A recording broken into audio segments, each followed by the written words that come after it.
Today's workload is quite heavy. We also need to carefully recite the oral transmission of Sacred Heart Sutra, right? Where is it exactly located? Which specific verse number should we start with today? 25, is that actually right? I will firstly recite the oral transmission of the Tibetan version.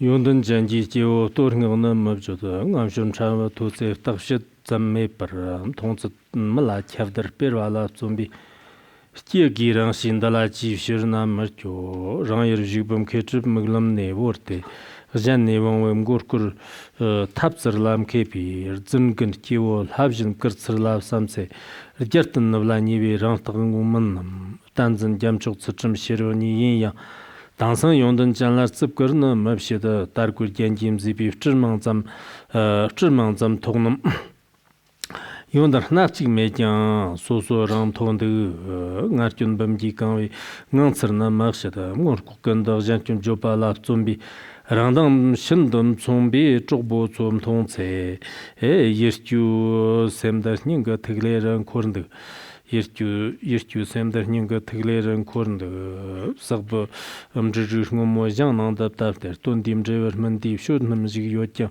shodnyam jig yotjang momen ramjin chwa matseyer nawa deyir ngonla mabjida khwagdang na jiyot Nibrin chivnim zamjig lawyer la yotjang namche chamed gombi zonji na mawshi jeni dati warla lomang jig songyong lachu zhimzhi lachu ndinzhi nyambi khwagdang jig mandig ngamngam shiglan zhibar dik tunggar nam zhang mangmang sabab shuar lawyer do mashong Terang zamlan chabdaga terang zamlan chabdaga lemkan ko tonna ngansong rosa ngansong neler janjigna medra darimjur topkyang chujir nyangbona malon lamam jaryang gongshur loblana mapsun damgag tobrong nyomong nyembor masong tsegang tonmenger lan yochin jig jebshong 다는 샘지근들라 게추랑 접네 ngārshir diktung narman lagme to shangti chekan gyopame pi tamchu jigin jobi shanlab charda hnir shog chinji lama dagdang madag jankan ramjim ji kyunda madang maman shasu ngimi ji zigji jamgun laman jodum zapa yi chungda dagjam jarmen kopi ge laglar mono Rani Jinji Kyang Marginji Semchin Shikyang Mardan Shikyang Malag de Chen Takpai Jang the Devlang Trapi to Shig Dagchag La Wang Ne Jamgun Lami Jeton Jipnis Kirju Olandis Zir Nava Sumba Dam Yam the Darna Jembi Kanto Navan Jin Tang Sante Mambad Jin the Jamchak Sobdan La Wang Ne Tonim Tarzon stopji dagbor kirchi ji tsip chapa shamchuk sobdan ji changdan dan rabgir chamjir davdan bi tsesam chila ngang lo jum some be khane kam shom chugir pazam mapche par yitsum jiglar perwa manga lam Next, let us carefully study the profound teachings of the revered His Holiness, the precious wish-fulfilling jewel. We will begin with the very first verse. We haven't recited the number 25 yet, indeed.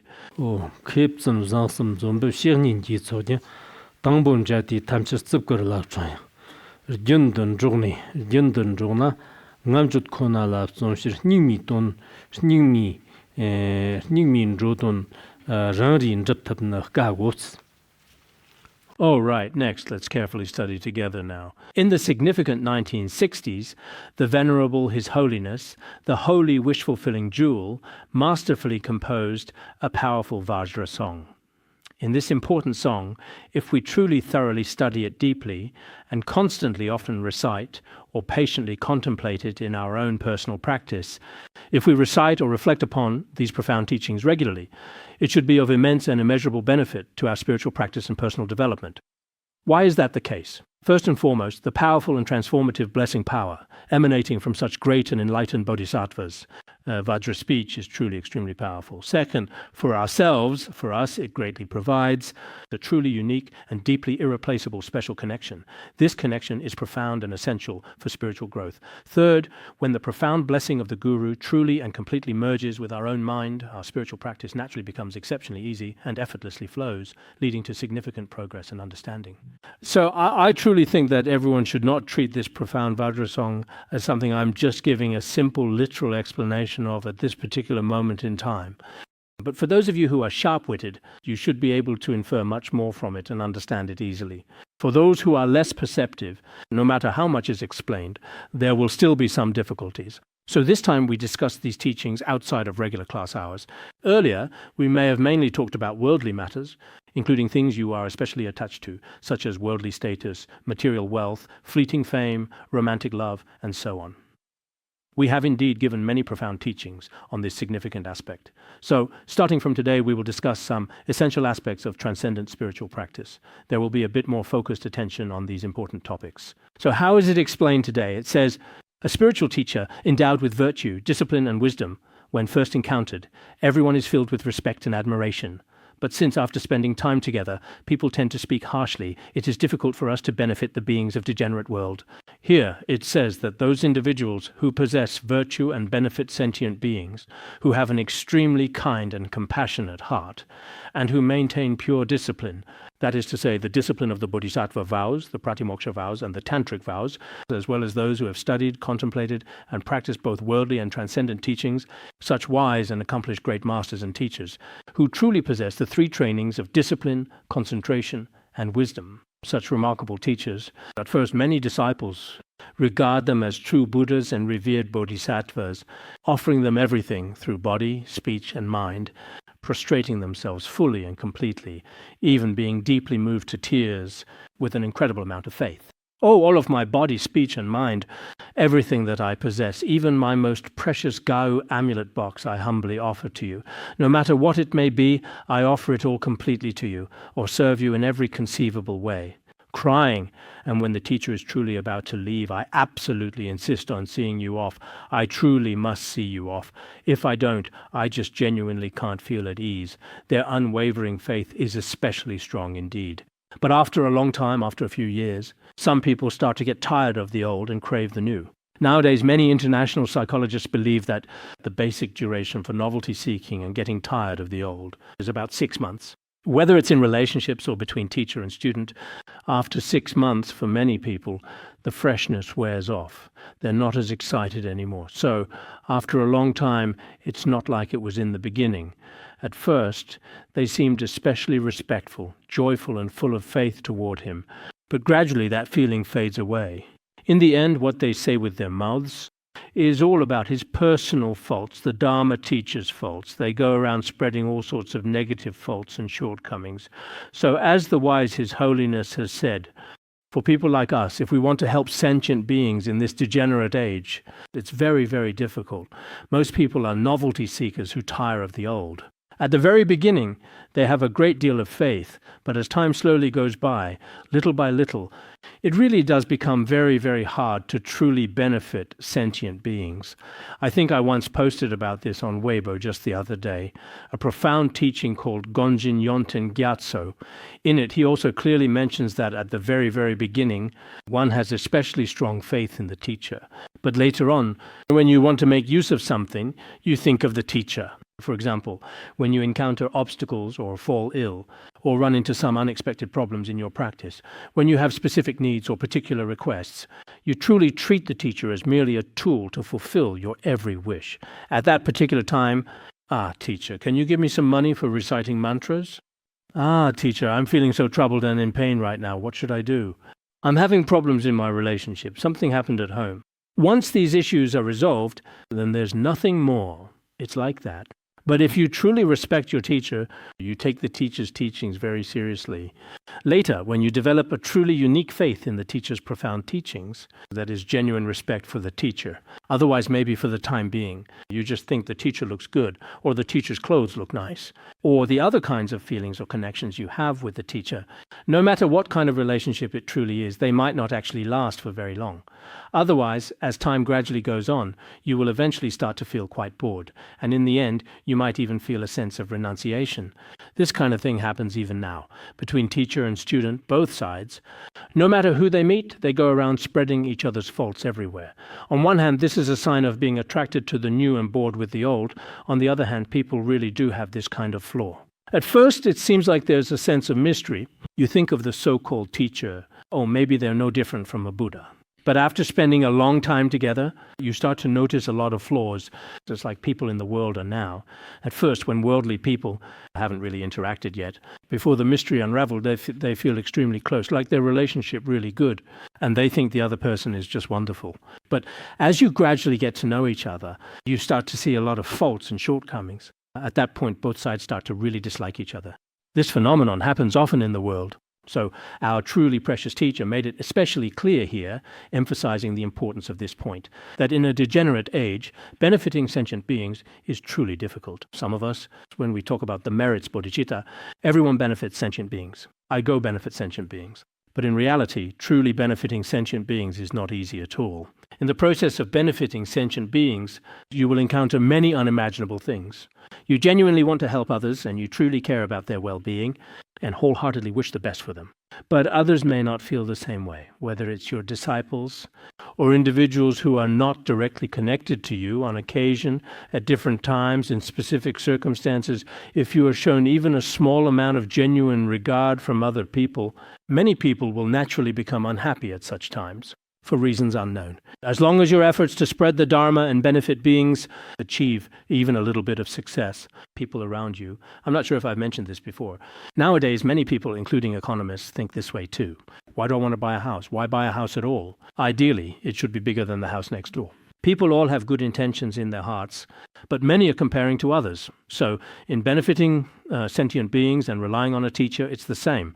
Here, the teacher speaks very directly. Benefiting sentient beings in this degenerate age is very challenging. At the beginning, everyone has good intentions. Everyone has a sense of respect. But as time goes on, except for a very few exceptional people whose faith is truly stable and unwavering, who will never change their beliefs, even after 10, 20, or 30 long years, they remain the same as ever, always consistent. How they were at the beginning is how they are later on as well. There are such people with unwavering faith, but among sentient beings in this degenerate age, the era of the Dharma's decline, most are tire of the old in favor of the new. They change extremely quickly, often without any forethought. Some even change for absolutely no reason at all. So here it is said that first sentient beings in this degenerate age are indeed very difficult to benefit. That is why many of us who work to spread the Dharma and benefit beings all start out with enthusiasm and motivation. But when we encounter such sentient beings, over time, we slowly lose the courage to benefit others or to teach the Dharma. We start to feel exhausted thinking, these sentient beings just won't listen. Even though I treat them so well, they still treat me like this in return. I can't take it anymore. I'd rather go somewhere quiet or simply stop trying to benefit sentient beings. I can just mind my own business. And then immediately the mind of a Shravaka arises. This is the 25th verse. Now the 26th verse, not praising those who possess complete virtues, and upon hearing of minor faults, not investigating further, but spreading whatever they see about others everywhere. How can one not grow weary of such a disposition? He says, there are also many people like this. They do not really praise the great monks, and indeed accomplished masters, those who possess wisdom and pure discipline. The inherent virtues of these truly great masters, they will not praise them. No matter how many admirable virtues they possess, many people, because of their own jealousy and other faults, are unwilling to genuinely praise others. They only need to hear about even just a single slightest misdeed, some minor bad behavior, whether it's a teacher or a Dharma friend, just a very, very tiny mistake of theirs, without any investigation at all. And then, right in front of absolutely everyone present, they boldly announce, widely spread and publicly publicize it with great fanfare, constantly saying, he made such and such mistake that day. This person is so bad and so on. If things are like this, actually, it's very unfair. For example, consider a person who may have accumulated 100 days of significant work achievements, for instance, working extremely hard all along, but on the very last day of those 100 days, he makes a small mistake. All the good deeds done in the previous 99 days are completely and utterly denied, and only this truly egregious and bad deed is publicly announced to everyone for all to hear. There are a lot of people like this, including in the process of relying on a spiritual teacher. For example, the teacher has been especially good to him and has been teaching the Dharma for many years. But just one time he notices the teacher says something quite inappropriate, a little bit, maybe criticizes you or says something to you. And because of that one sentence, he never speaks to the teacher again. In our worldly life, for example, a family that originally gets along very well indeed and has lived together for many decades and decades, but later, because of one single thing that goes wrong, wow, all the previous merits are completely wiped out instantly, and it even turns into a serious negative. A lot of people's behavior in the world really is like this. When we really think about it, it's enough to make us feel annoyed and weary. In many aspects, it's like this. Originally, there were merits, contributions, and many good things. So many good things. But if there's just one small bad thing, nowadays, a lot of celebrities are like this too, right? Celebrities, many people think really think he's a really good person. But then, over some small incident, like having an affair or something like that, he's not some kind of enlightened bodhisattva, after all, nor is he an arhat, someone truly free from all desire. So just one crucial thing gets reported all over the news worldwide, saying how bad he is in all sorts of ways. This includes some corrupt officials I've seen. Sometimes even certain corrupt officials are somewhat understandable. They made a lot of significant contributions, but later on they did because the pervasive greed in their mind stream hasn't been cut off. Later, after being discovered, everyone starts criticizing him. Actually, for many things, it's profoundly true that in this vast and intricate world, if you haven't personally experienced it yourself, if you haven't truly lived through it firsthand, you might not really know. If you yourself, for example, do good deeds for 100 days, and then on the last day you do something bad, as a result, people see both your good and bad deeds. But for the good things you did, they won't praise you at all. For the bad thing you did, just because of that one thing, all your contributions are completely overshadowed. In this way, you might start to feel disheartened with the world. You may even develop a sense of aversion toward it. So I often think about these things, including all sorts of things we see online, all kinds of negative messages on WeChat, for example. I never forward any of these. I think that forwarding them would be a serious mistake. This includes slander and all sorts of things like that. Whenever I see slander or things that give rise to wrong views, when I see something negative or all kinds of unwarranted attacks against others, I immediately and decisively delete them. Otherwise, it would be really bad. Nowadays, including in our beautiful and expansive Tibetan regions, the Han regions are a bit better, but in Tibetan areas, a lot of WeChat messages that get forwarded around are all negative things such as slander, mutual insults, and even physical violence. Some time ago, there was a case where a child tragically hit his own mother, which highlights the severity of these issues, and then the whole world knew about it. But what good does it do for everyone to know?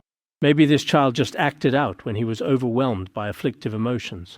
Whether it was his mother or his teacher, maybe he hit them, but it's not like he does it every day. Maybe he only hit his mother once.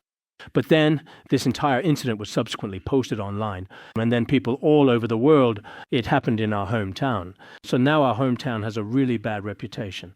But actually, this kind of thing happens everywhere in the world. No matter if it's our hometown or yours, it happens everywhere. Every person's hometown has incidents like this. So I think sometimes people, some of the things that we do, we still truly feel that, as His Holiness clearly says here, it's very, whether it's between teacher and student or among family members, or even as a phenomenon in society as a whole, people are just like this. When it comes to many virtues, if you don't acknowledge them positively, as soon as there's something negative, you immediately take this incident, as if it somehow represents absolutely everything that person ever does. But actually, it's definitely not all of their actual behavior. With this kind of problematic temperament and concerning behavior in people nowadays, unfortunately, it really does make one feel a sense of weariness. Whether we're spreading the Dharma or doing other things, in the process, there are many moments that make us feel quite tired or fed up. I myself feel that overall it's still quite manageable. I first started in 1987 initially, and it has been 30 long years up to now. I think it's been really pretty good, to be perfectly honest. As for the future, I don't know how many more years there will be for me in the coming years. I don't know about life. But no matter what, once we've generated this kind of bodhicitta, we should also understand the phenomena of this world. This in itself is a very good thing. Next, the important 27th verse. I really can't go into excessive lengthy detail here, otherwise in a very little while. But today it's perfectly fine, isn't it? Anyway, tomorrow is New Year's Day celebration. They look down on the great masters of their own region, while outsiders skilled in deception are revered. Fraudulent impostors are respected and held in high esteem. Does this not signal the near extinction of Buddhism? Many people often look down on the eminent monks and great masters in their own area, those great masters who possess various remarkable virtues and who possess wisdom, because they all feel that the virtues of those close to them are things they often cannot appreciate. As for some outsiders who are especially skilled at deception, particularly those from outside, this is also very much the case in Tibetan area nowadays. As for the great masters in their own region, those who are wise and pure in their observance of the precepts, they are generally not respected. Then when someone from outside arrives, today a fortune teller, tomorrow perhaps a yogi or a diviner, dressed in all sorts of different ways, if someone particularly unusual shows up, everyone exclaims, "Wow, a true accomplished master has arrived." Everyone says that a realized being has come. People are especially fond of such individuals. So, when it comes to fraudulent impostors, people already tend to treat them as their very own, honoring them with the same reverence as a Vajraguru. So, what does this then mean? In fact, this is a sign that Buddhism is nearing decline. It is an indication of the extinction of Buddhism, because people do not examine the true qualities of discipline, concentration, and wisdom. They do not investigate these aspects. This is the case both in Han regions and in Tibetan area. Nowadays, it is very easy for many people to promote themselves, fabricating all sorts of information about themselves. So, why is it that in our Dharma community now, except for a few great masters, we hope that people do not come into the community to give teachings, expound the Dharma, organize life release, or other activities? If you personally wish to go out, we place no restrictions on you, but some people feel this is not open enough. Actually, we are very open. Wherever you want to go, even if you want to go to 100 imposters, that's fine. If you want to go to 100 accomplished masters, that's also fine. We have no issue with it.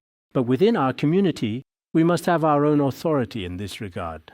In today's society, generally, those who truly possess wisdom are not necessarily respected by everyone, while all sorts of people without wisdom are very popular and respected. As I mentioned before, our Khenpo Depa seemed to have lived for over 80 years. During that entire time, it seemed that there were few who showed respect. Among people from our own hometown, there were indeed people who respected the Guru, but there were also many people who might slander him in various ways. Once he passed away, during the 8 days of the Buddhist ceremonies, the number of people who came was even greater than the number over his 80 years. I felt sentient beings in the degenerate age pitiable. When the Guru is alive, no one pays attention. After the Guru passes away, His Holiness said, "When I am alive, there are people slander me. There are people treat me badly, but after I am gone, perhaps your faith will actually truly indeed increase." This is the case. Only after the Guru passed do people realize precious he was. At that time, people felt that our Guru was truly a genuine Guru. All the various people then, in fact, had their own motives. Everyone will have their own different and unique reflections. So here as well, at this critical time when Buddhism is truly nearing its complete extinction, there are many, many clear and early signs that are becoming apparent. We tend to especially value and respect certain illusions. This is something to pay particular attention to as well. I sincerely hope that everyone will become truly adept at observing, right? Next, it states, the genuine adornment of upholding the Dharma is indeed discipline and wisdom, but regrettably nowadays, those with true qualities are not adequately valued. People often dress in fine clothes and pose as fake, self-proclaimed tulkus, receiving undeserved respect and admiration without any real spiritual merit. Here, when it truly comes to upholding Buddhism, its true and authentic adornment is pure discipline and undefiled wisdom. The adornment of Buddhism actually lies in those who possess pure discipline and wisdom. But in our current era, many people do unfortunately not value those who truly possess discipline and wisdom. They do not respect or value such genuine people. Instead, what kind of people do they actually prefer? They especially like those who wear all sorts of bright and colorful clothes. In Hong Kong, Taiwan, the United States, and now in various places on the mainland as well, including our traditional Tibetan region. Today, someone might actually wear those extremely, incredibly bright yellow robes or all sorts of truly flashy, very elaborate, colorful garments. Sometimes when I observe different kinds of people, especially nowadays because we have so many readily available videos, you can clearly see this phenomenon as well. At such times, there are some deceptive fake tulkus, and tens of thousands of people are especially fond of them. But in fact, these people, strictly speaking, may not have any real merit in the three trainings of discipline, concentration, and wisdom. Perhaps they have nothing at all. They are just skillful at deceiving others, skillful in certain techniques, and they also have a knack for self-promotion. Actually, the true tulku system in our Tibetan Buddhism was originally extremely good, and these truly genuine tulkus in spreading the sacred Dharma and greatly benefiting all sentient beings, including bringing immense benefit to all living beings, their profound merit is truly indelible. But later, all sorts of chaos and disorder unfortunately arose, and all kinds of strange and unusual phenomena appeared. Some individuals are self-proclaimed, while others are recognized by their parents, and some are recognized by relatives and friends. Some are recognized by the government. There are all sorts of phenomena. Then many of our followers haven't opened their eyes of wisdom. As soon as someone is called a tulku or referred to as some kind of guru, they immediately go to pay respect and make offerings. But later, everything is exposed for what it is. Many problems have arisen. At this point, who do they blame? They blame Buddhism. But in fact, at its core, Buddhism itself is not at fault. It's just that in the process of being referenced by certain individuals, all kinds of undesirable phenomena have now appeared as well. So regarding these phenomena, what should we really have? We should truly have sound methods to carefully distinguish and make appropriate choices. Nowadays, in a certain sense, I think those who listen, contemplate, and practice are a bit better off. Actually, for example, whether it's a tulku or anyone else, anyone can take a photo with a celebrity. But that doesn't necessarily mean anything. That's not something we need to concern ourselves with. A certain guru taking a photo with someone, this is also not someone you need to rely on. Just taking a photo with someone does not represent the guru's true qualities.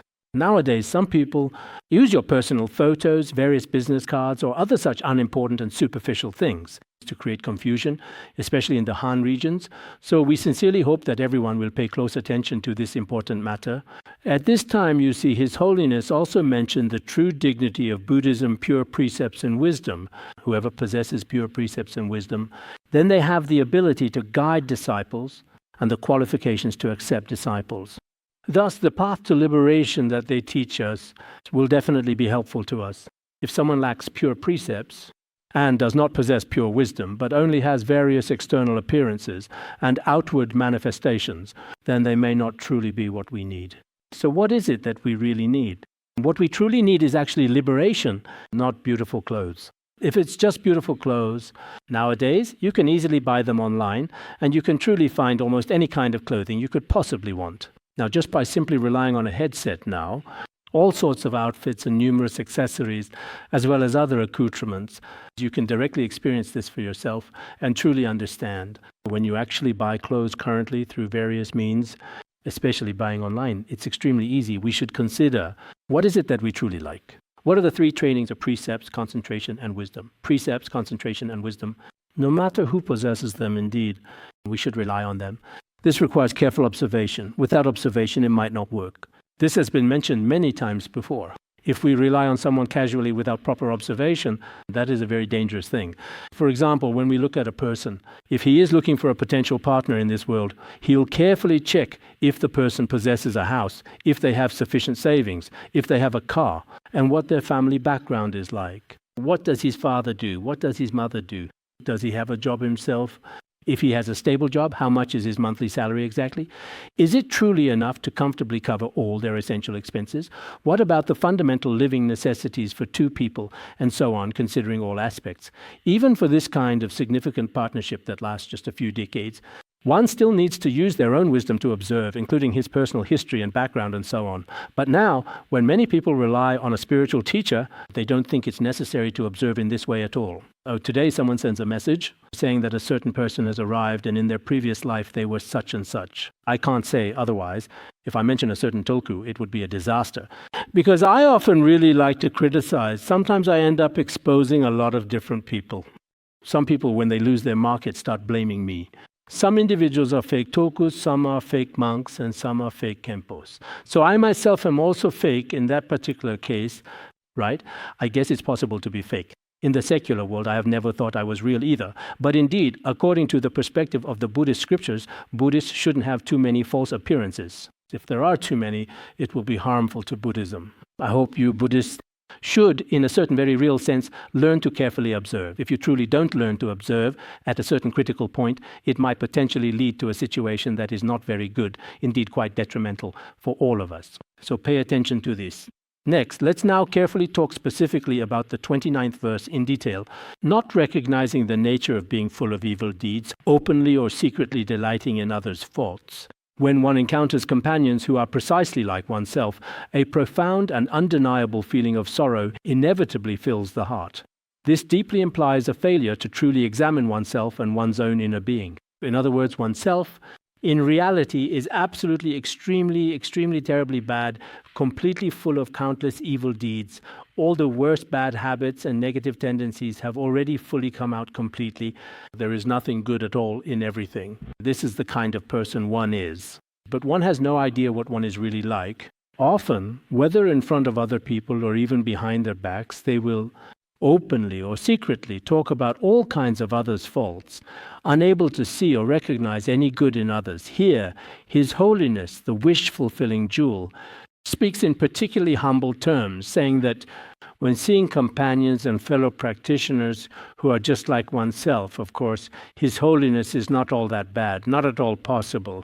But he uses humble words to say that when encountering companions and friends who are exactly like him, a truly sorrowful feeling naturally and quite spontaneously arises in one's heart. It just comes up. What this means is when seeing some people, one feels that they themselves are especially lacking, without any merit, and that all bad habits are already fully present within them. If others have the slightest fault, or even no faults at all, one will deliberately slander them without reason. In Tibetan area, a saying is, you can't actually really see a yak running on your very own face. But the moment you see a louse on someone else's face, you immediately point it out. So you have no idea how terribly lacking you are yourself, truly bad. Yet they're always talking about other people's faults. This behavior is very bad. I say among us Buddhists, we should try not to gossip or talk about right and wrong. If you are truly in a management position and you have no choice but to speak, then that's acceptable. If a non-Buddhist comes in and sees this Dharma center, or at first glance, wow, it's really so messy and quite complicated in here, then they'll decide not to come back anymore. But if you are a Buddhist, if you speak ill of others, gossiping means you haven't truly studied, reflected, or practiced. Where there is genuine study, reflection, and practice, such things are usually not heard. People often talk about how to benefit sentient beings and how to attain liberation. I've heard that in some Dharma centers. There is never any idle gossip or talk of what is right and what is wrong. All the important discussions are about practice and merit. Once everyone truly joins this community, the entire atmosphere is completely different. I have visited some Dharma centers in the past, and as soon as I entered, everyone was talking about the faults of the guru, talking about the faults of fellow practitioners, saying that the current leader is wrong, constantly complaining and blaming others all day long, with a very negative mood. In fact, we may all have times when we feel unhappy, but for the most part, it's best to be significantly more positive, to talk about truly good and uplifting things, and not get used to constantly dwelling on faults and shortcomings all day long. Each of us should continually learn, for example, not to speak of others' faults for a whole year, or not to mention faults for 3 days, or within a month. In fact, as it is also stated in the teachings of the precious His Holiness, it's truly difficult to discern where real bodhisattvas are. So speaking of others' faults like this is really not good. We should try our best to see the good. Otherwise, you see, when you yourself are already full of faults, with so many shortcomings, yet you still pick out and talk about others' faults, even when they have none. This is not good.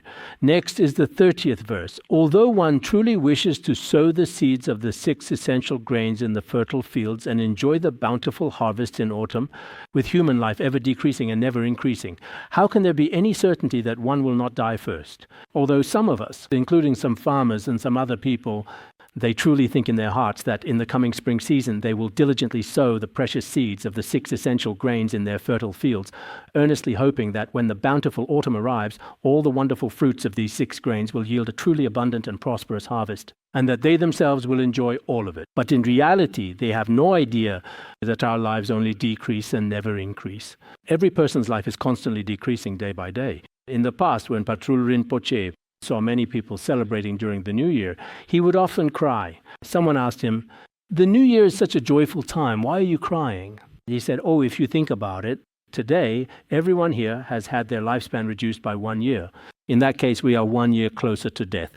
In this world, if you are 1 year closer to death, what is there to be happy about?" So haven't I said before, when we say happy birthday, in reality, a birthday may not truly be happy, because we don't know if it's really happiness or suffering.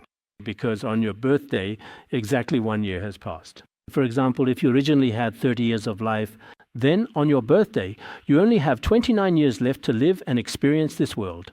And when you celebrate your next birthday, you will lose another year from your finite time. It's a sobering thought that some individuals may not even have a very long lifespan to begin with, making each passing year even more cherished. Every month I receive updates from our lifelong students. I would recite the Avalokiteshvara mantra 100 times for each, but sometimes I end up chanting for a very long time. I see, wow, this person passed away and that person passed away too. Om Mani Padme Hum. In this way, truly, sometimes we don't reflect, but if we do, life is actually extremely, extremely fragile. In this way, it's very much like a diligent farmer hoping for a truly good harvest. But it's really hard to say how long you will live.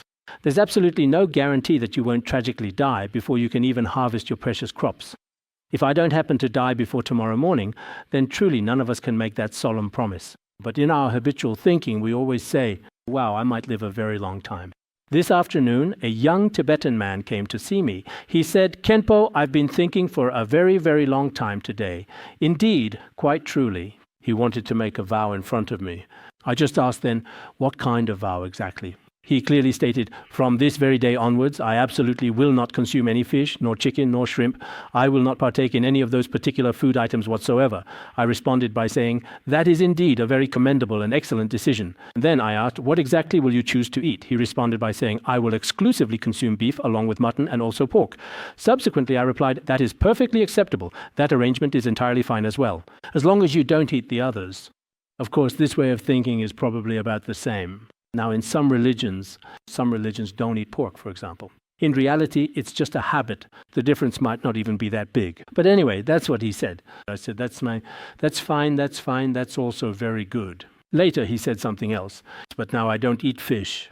I truly want to make a sincere vow for 30 whole years. After these 30 years, I might not be able to make this vow anymore." I asked, "Why?"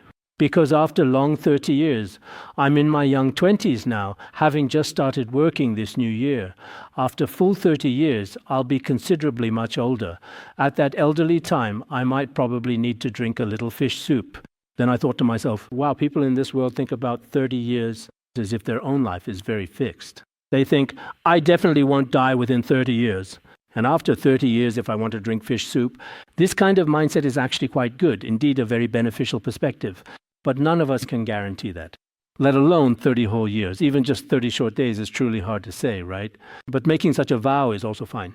Though one has a fixed thought of death in mind, if the time of death is uncertain, one will not practice diligently. So many years have indeed passed, yet I still do not truly possess a firm faith in this particular teaching. It says, although in our hearts each of us has the thought, I will definitely die one day, because we have not diligently and sufficiently practiced on the teaching that the time of death is uncertain. Everyone knows one day, I will definitely die. Everyone truly believes that all people must eventually die. But as for precisely when I will actually die, the exact time of death where I will ultimately die, when I will die, and what manner of death it will be, these important things we have not truly contemplated the impermanence of death. Because of this, up to this very day, so much valuable time has already passed. Because I have not diligently practiced the uncertainty of the time of death, I have not attained, have not accomplished, a firm grasp or unwavering faith in the sublime Dharma. Because we have not meditated on the impermanence of death, in fact, we have not yet achieved any particularly extraordinary realization of the sublime Dharma. We do not have this kind of unwavering faith. No one has this certainty. Everyone just feels like they keep putting it off. Actually, this is not very good. Some Dharma friends have told me that now, regarding the impermanence of death, they feel a sense of urgency, a sense of pressure. I think this is very good. Having known impermanence of death, you can practice any Dharma.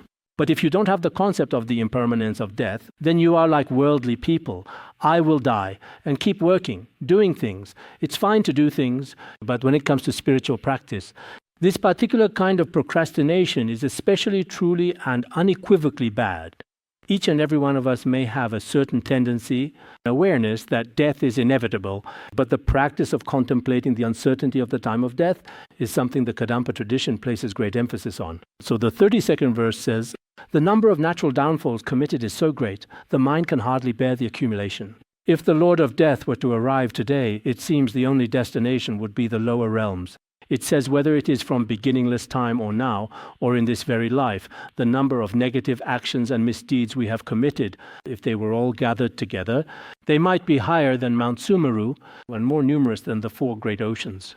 It's truly hard for the human mind to even fully contain and comprehend them all. For example, since we were young, some people have run restaurants and killed countless sentient beings. Some of us have directly done them. Especially, I think, among you, some of you, like those individuals living by the sea, may have indeed eaten countless sentient beings throughout your entire life, and the sheer number of sentient beings killed for just one single meal is truly unimaginable. If we were to compensate every single sentient being with our own precious life, indeed, how many eons would it take to repay them all?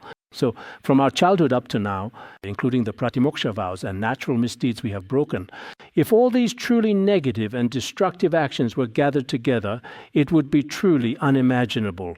If death arrives, if the formidable Lord of Death comes, then perhaps only the lower realms await. My destination would be the lower realms. So what should we do? We must prepare before death comes. We need to be well prepared and sincerely confess our misdeeds, especially for those who have committed more serious negative actions in the past.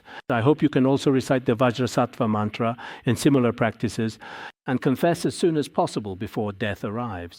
After all, we truly do not know when death will come. Sometimes I even think to myself, oh, what if I were to die right now? What would I do? It seems I've practiced contemplation of death and impermanence fairly well. As I talk about it, whether to relatives or fellow Buddhists, I often mention, will I die? And then many people, even during meetings, many people often start crying. They think I'm about to die right away, but that's actually not the case. Our usual practice of contemplating death and impermanence is actually pretty good. Among all my own practices, one is contemplating emptiness, one's bodhicitta, one's impermanence of death. I think my practice in these areas is decent, to be honest. I feel a deep connection with these aspects. Because of this, I'm always prepared. Before this, I would think to myself, what happened if I died? I'd be okay, although I haven't achieved great accomplishments. But honestly, when I was very much young, a little bit, I also didn't create a lot of negative karma. Later, after becoming a monk, relying on the blessings of my guru, I just did my best. Whether it was teaching the Dharma or practicing myself or doing things to benefit sentient beings. Most of it might have just been on the surface, but I never really committed negative actions like killing. I didn't do those things. So in that sense, it's okay. I regularly recite the Vajrasattva mantra, and I recite the profound aspiration of Samantabhadra every single day. So this precious human life is certainly not without meaning.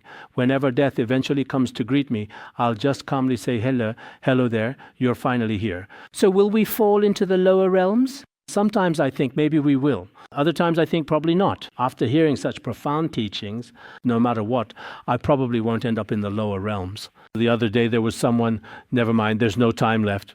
Next it says, having obtained a precious human life but not practicing the Dharma, having met a spiritual teacher but not following their guidance, having received profound teachings but not subduing one's afflictions, wasting one's whole life leads to regret. He says many of us may have such regrets.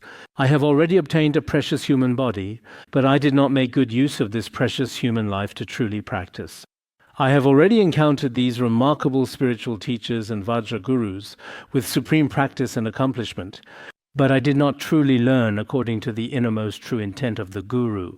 I have already received the profound sutra and tantra teachings of the guru, but I have not cut off the afflictions in my mind stream. So, on the day of my death, I feel as if my entire life has been truly and completely wasted. I feel an overwhelming sense of regret. A deep sense of remorse arises. Many people who do not succeed in their practice will feel this way. But those who practice well, as we will discuss in a while, in Song of Joy, our Guru said, "Now if I die, I can be reborn in pure land of great bliss. If I live, I have accomplished the sublime Dharma through my practice." Some of our Dharma friends, I feel, although they have not achieved complete purity, whether in terms of discipline or study, they have not accomplished everything. But from a worldly perspective, largely day and night, they are striving in the direction of virtuous actions. So, at death, the law of cause and effect never fails. One should not think that without committing negative actions, one would fall into lower realms. Even if one were to fall, time spent in lower realms should be brief.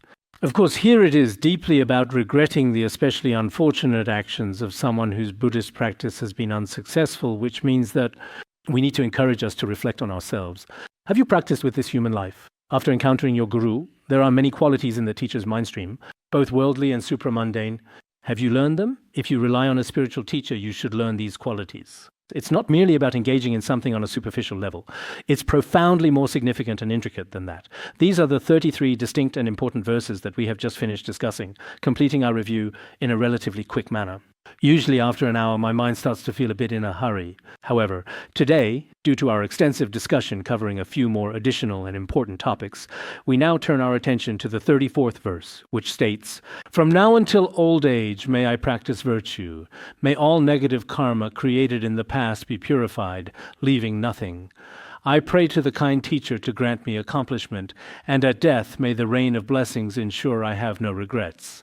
That is, until the later years of life, I sincerely hope that I can diligently practice and embody supreme virtue in all aspects of my life, and that all the accumulated negative karma I have created throughout my past can be completely and thoroughly purified and dissolved. In other words, throughout my life, practice diligently while I am still alive, and sincerely repent while I am still alive.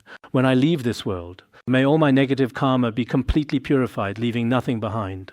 Such a profound wish, such a significant matter, I earnestly pray to my greatly kind root guru that you graciously grant me accomplishment. Accomplishment in what, specifically? At my death, I will have no regrets, such a rain of blessings. Please quickly shower me with rain. What kind of rain? That at my death I will have no regrets. No regrets at death. It means to have practiced well and repented sincerely during my lifetime. Many of us, indeed, we should truly pray to our revered Guru. Nowadays, many people have the precious opportunity to practice. I sincerely hope that you will not give up this wonderful opportunity to practice. Please do not give up. As long as you don't give up, you will gain something, more or less.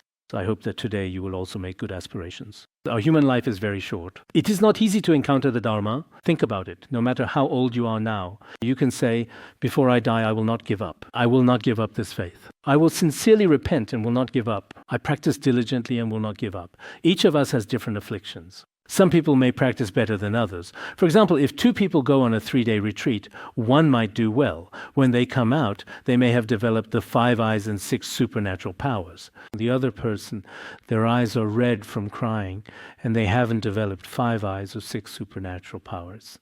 One's eyes are almost blind, even that can happen. So sometimes in our practice, everyone's situation is different. No matter what, in course of our lives, with blessings of Guru, Buddhas, Bodhisattvas, actually, during the process of practice, everyone should pray Guru. In my own experience, praying to the Guru is very important. Once I have time, I recite from the sacred site of Mount Wutai. I pray to Jigme Phuntsok Rinpoche, seeking for the realization of the mind's transmission. I do this in the morning when I wake up, and at night before I go to sleep. Even when I have a little bit of free time, sometimes I recite aloud and sometimes I recite silently without sound. I pray to the Guru, pray to the Dharma protectors, and pray to all the Buddhas and Bodhisattvas. This is truly very effective. By praying, one's own mind stream practice will gradually, slowly become truly and deeply meaningful. This point today as well, to everyone present here, it's really not easy for you to attend a class. Nowadays, everyone's time is so limited, especially for worldly people. Turning off your phone for an hour and not looking at all sorts of distracting and irrelevant information is something only a truly remarkable person can do. Ordinary people simply can't manage it. Since you are devoting all your time to this, you should experience some kind of change within yourself. If there is no change and you are attending the class, although there are blessings and merit from listening to the teaching, I hope that after attend a class, everyone will have new change. From now on, I will learn to pray to the Guru. I pray to the Guru when I wake up in the morning as well. Some people nowadays, in Han regions basically, we wash up in the morning after getting up, and we also wash up before going to bed at night. We all need to cleanse our bodies, but do we cleanse our minds? This is very important. Otherwise, our minds are full of garbage. Even if your body is very clean, it's still not enough. In the morning when you wake up, you should also learn to confess and pray. And at night, before going to bed as well, while you're washing your body, or after you've finished washing up, at least spend 5 minutes, or even just 3 minutes. For example, when you brush your teeth and wash your face, if that takes 5 or 10 minutes, that's for cleansing your body. Your mind should be treated the same way. So before going to sleep, just spend a little time on this as well. Pray to your teacher, confess, recite some mantras, and dedicate the merit.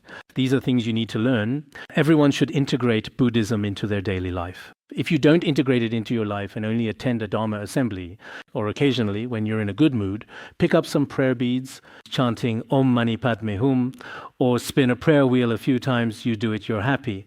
And then for several days in a row, there's basically no reading of scriptures or reciting sutras at all. Nowadays, some of us Buddhists, honestly, are Buddhists in name only, but in reality, there's really nothing there. We can't even talk about practicing 6 times a day, day and night. Normally, our practice is supposed to be 6 sessions throughout the day and night. That means 6 periods, both during the day and at night. But let's not even talk about that. Most people don't even practice once a day. You can see for yourselves, some people in our study group have already been studying for 10 or 8 years.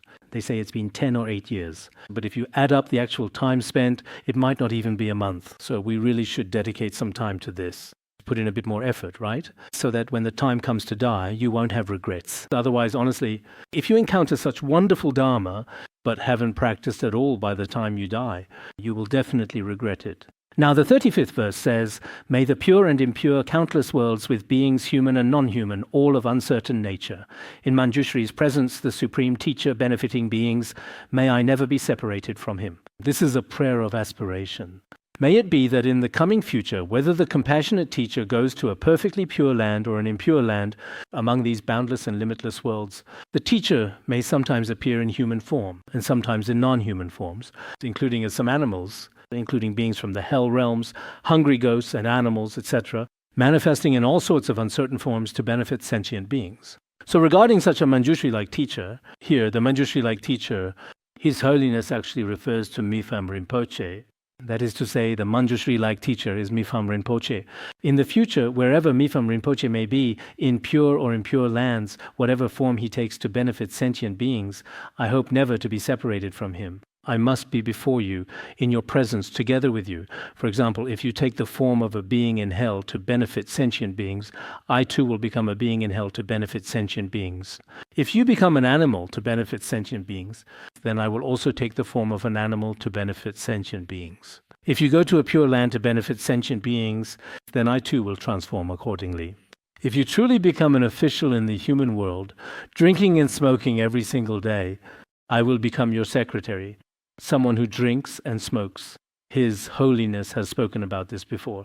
He has made aspirations together with his Guru for many times. Making such aspirations is very important for us. In the process of benefiting sentient beings, we must not be separated. Yesterday, I also talked about what we mean by not being separated.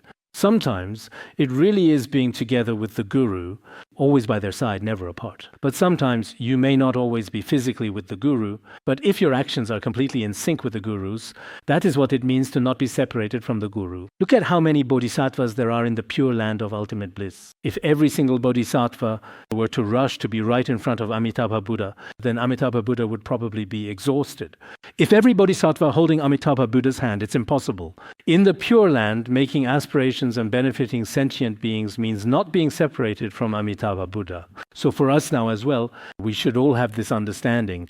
The not separated from the Guru doesn't necessarily mean you have to be physically close to the Guru, or that your body always has to be somewhere the Guru can see or hear you.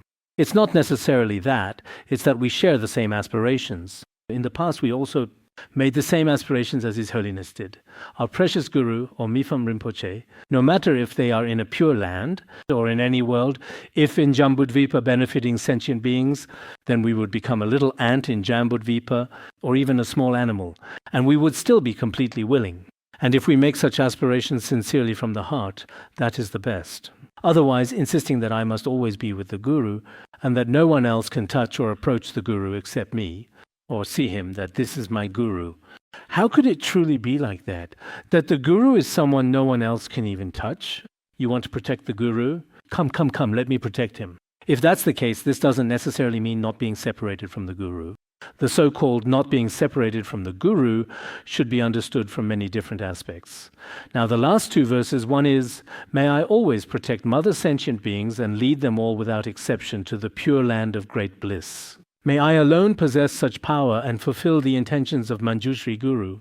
May those who have shown me great kindness and protection in this world, who have truly always given me deep kindness and unwavering protection, all the mother sentient beings in this world, I will not leave a single one behind. I will truly lead every single one of them to be reborn in Amitabha Buddha's pure and serene land. May I be truly endowed with such profound power and unwavering aspiration. Actually, here, the Bodhisattva truly wants to express his extremely powerful and deeply felt aspiration. It is only I who just possess it. For example, all of these things indeed, only I will do them. There is a sense of discovering within oneself a very powerful force of mind. When he makes aspirations here as well, he wishes to lead all sentient beings to be reborn in the pure land of ultimate bliss. It is only I who possess this aspiration, to fulfill great aspirations of Manjushri Guru. What are great aspirations of Manjushri Guru Mipham Rinpoche, His Holiness wish-fulfilling jewel? What great wish? It is to lead sentient beings to the pure land of ultimate bliss, for sentient beings to be happy. This is his aspiration. Apart from this, the Guru has no other wishes. One must make aspirations in accordance with the Guru, with the aspirations of Manjushri. If we want to fulfill his aspiration, on one hand, we must aspire to be reborn in the pure land of ultimate bliss.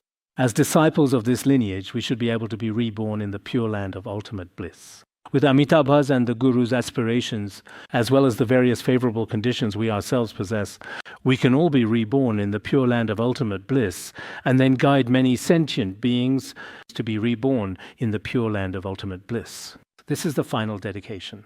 It is also the profound aspiration for all sentient beings to be reborn in the pure land of ultimate bliss. Now, the final verse, may all who hear this doha have their worldly attachments dissipate like mist in this life, and effortlessly and freely follow the 37 paths, ultimately attaining the twofold benefit and the 10 powers of the Noble One.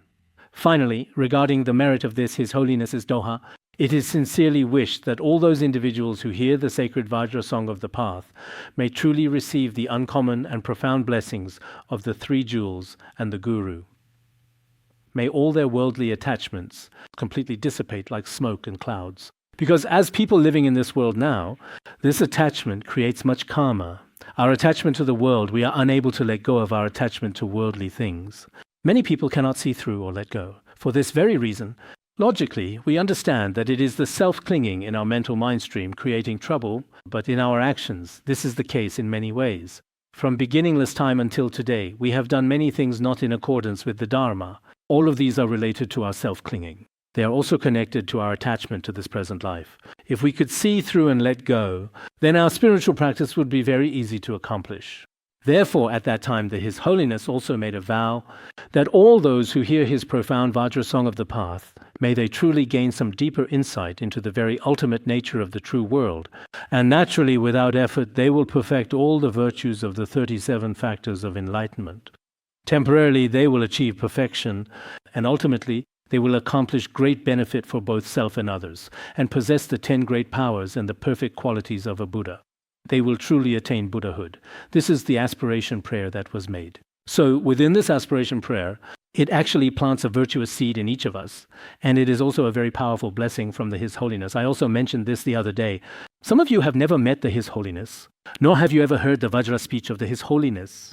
This time I respectfully recite the transmission in Tibetan, carrying greater blessings, because His Holiness himself actually wrote it in Tibetan. If I were to recite it in Chinese, there might be a difference in the blessings received. So on one hand, I am directly giving this to everyone, this liberation through hearing. What kind of liberation? Temporarily cuts off our worldly attachments and clinging, the 37 factors of enlightenment, the virtues of the Buddha, can gradually manifest itself. This is what is meant by liberation. Therefore, I think that this time many people, throughout these 3 sessions, none of you have broken the transmission.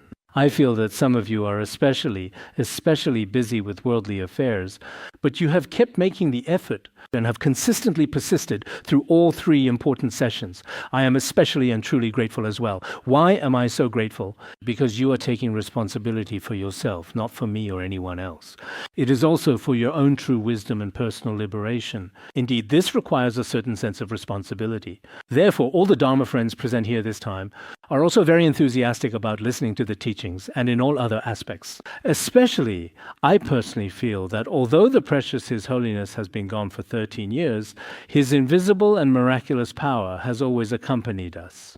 Therefore, as long as we truly pray sincerely and believe, our practice will definitely reach different levels of completion and accomplishment, ultimately leading to significant achievements. As for today's class, perhaps we went just a little bit more over the allotted time, but that's absolutely perfectly all right, my dear students. According to our Tibetan calendar, today we must engage in virtuous deeds. Tomorrow, on the 30th day of the month, we should also make sure to practice virtue. And then the day after that, on the first day of the new month, whatever we choose to do on that particular day, it is said that throughout the year, it will be connected to our actions on that day. This is also a traditional belief passed down from the ancients. In any case, today we have just successfully managed to complete the entire teaching for this current year. As for His Holiness's later profound words, he explicitly said, this particular text, whose numerical value precisely matches the 37 factors of enlightenment, spoken spontaneously by Ngawang Lodro Tsungme on the 30th day of the 7th month in the Wood Dragon year, without prior preparation, written instantly without alteration, may it bring auspiciousness. When His Holiness composed treatises, he often wrote down directly in a very short time. In an instant, you see, in a very, very short period of time. For example, the profound heart essence of noble advice, which contains so many insightful verses, was actually written down in just a remarkably short 23 minutes. This significant text, too, was composed by the revered His Holiness in such a brief span of time. In fact, the content is truly extraordinary.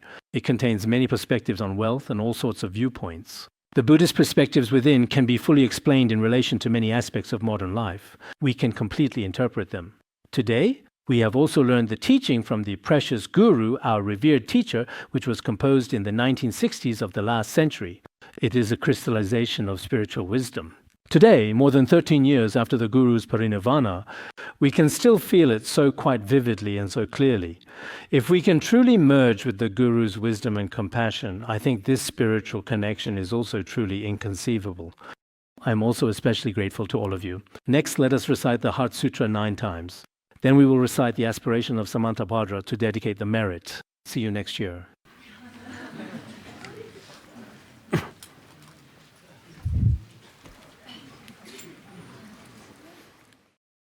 Sonam dei tamse thogaya tonne de jana pase kirgana jirano chupai jupun sonen dra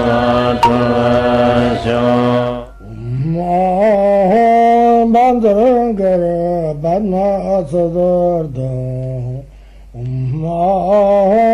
Bandangara Badma Sodargye Bandangara Badma Sodargye